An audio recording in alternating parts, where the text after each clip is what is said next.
आज एक film release हुई है जॉन अब्राहम की अटैक। इसको काफी खराब रिव्यूज मिल रहे हैं, लेकिन हैरानी की बात यह है कि सुनने में यह आ रहा है कि अटैक के दूसरे, तीसरे और चौथे पार्ट की भी तैयारी हो रही है। इससे पहले सत्यमेव जयते 2 आई थी, वो भी बहुत बकवास थी। और ऐसा नहीं है कि सिर्फ यही दो फिल्में बकवास रही हैं। पिछले दिनों हमने देखा कि बहुत से ऐसे सीक्वल्स आए जो नहीं चले। फिर चाहे सड़क का सीक्वल हो या हंगामा का सीक्वल हो, ये सारी फिल्में थी जो नहीं चली। अब सवाल यह है कि सीक्वल बनाने का इरादा होता कहां से है? क्या हॉलीवुड की नकल करता है बॉलीवुड? एक बात मैं आपको बता दूं कि अगर बॉलीवुड की पहली ऐसी फिल्म का जिक्र किया जाए जिसका सीक्वल बना था, तो बात बहुत लंबी जाती है पीछे। 1935 में हंटर वाली नाम की एक फिल्म आई थी, जिसका सीक्वल 1943 में बना, हंटर वाली की बेटी। खैर, उसके बाद हमने नगीना निगाहें जैसी फिल्में भी देखी। 80 के दशक में बहुत से सीक्वल्स ट्राई किए गए, लेकिन कुछ ही लोग हैं जिनको सीक्वल्स में सफलता हासिल हुई। रोहित शेट्टी का नाम लिया जा सकता है। रोहित शेट्टी ने अपना सिंघम, सिम्बा, सूर्यवंशी बनाया हुआ है, या गोलमाल के उन्होंने सीक्वल्स बनाए, वो चलते रहे। लेकिन बाहुबली चली ऑफ कोर्स। लेकिन ज्यादातर सीक्वल्स फ्लॉप रहते हैं। फिर भी क्यों इतना पैसा इन सीक्वल्स में लगाया जाता है? इसकी दो वजह हो सकती हैं।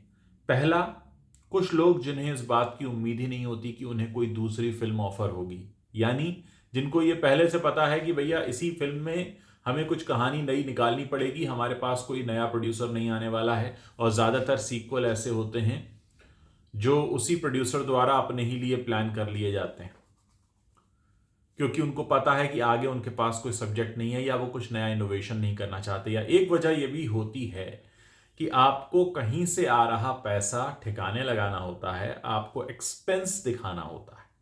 तो ये बहुत गौर करने वाली बात है जब भी आप किसी ऐसी फिल्म का सीक्वल देखें या सुने जो कि अपने आप में एक फ्लॉप फिल्म है, तो सवाल ये जरूर उठता है कि फ्लॉप फिल्म का सीक्वल क्यों बनाया गया। और ज्यादातर होता क्या है कि अगर हिट फिल्म का भी सीक्वल बनाया जाए तो सीक्वल फ्लॉप होते हैं, क्योंकि कहानी में उतना दम नहीं होता, लोगों की एक्सपेक्टेशंस बहुत बढ़ जाती है।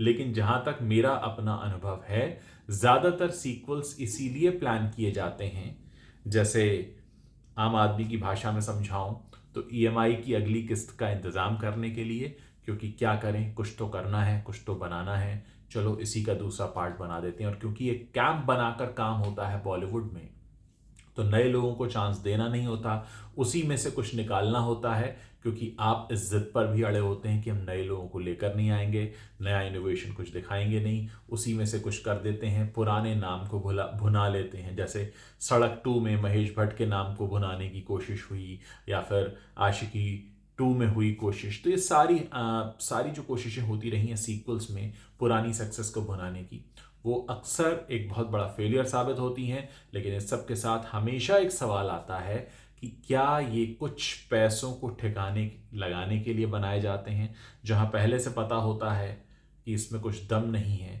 और फिर भी फिल्म बनती है? तो क्या ये वो पैसा है जिसे किसी एक्सपेंस में दिखाना है और उसको इस तरह से बर्बाद कर दिया जाता है?